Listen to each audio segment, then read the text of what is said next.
Alright.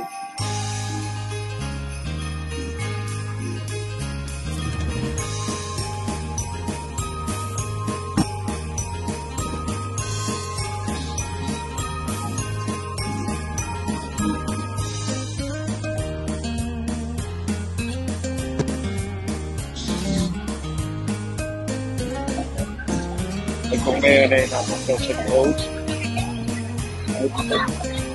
lagi dito. Kasi pinakamataawang lugar, medyo pause lang ako. Ayan, ang ganda.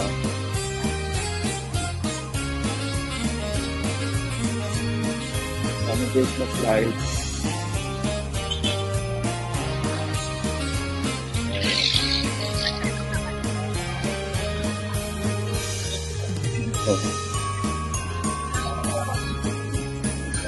Matagal na hindi nakabalik dito.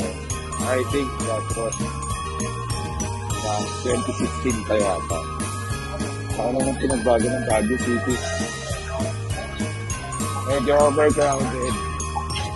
Pero yung klima, sa ngayon, hindi pa siya ganong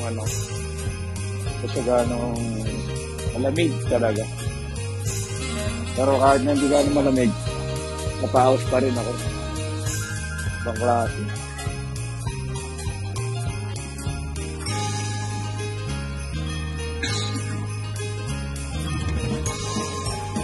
By the way, kaya pala kami nandito. Kasi kami ng seminar. Maganda yung topic kanina. It talks about gender-based violence and harassment. Pero more on siya, women empowerment. Ayun.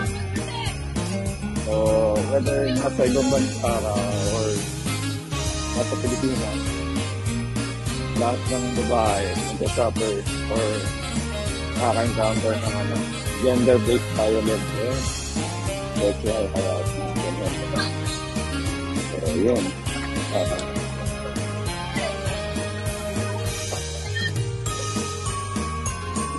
Lampas yata kami.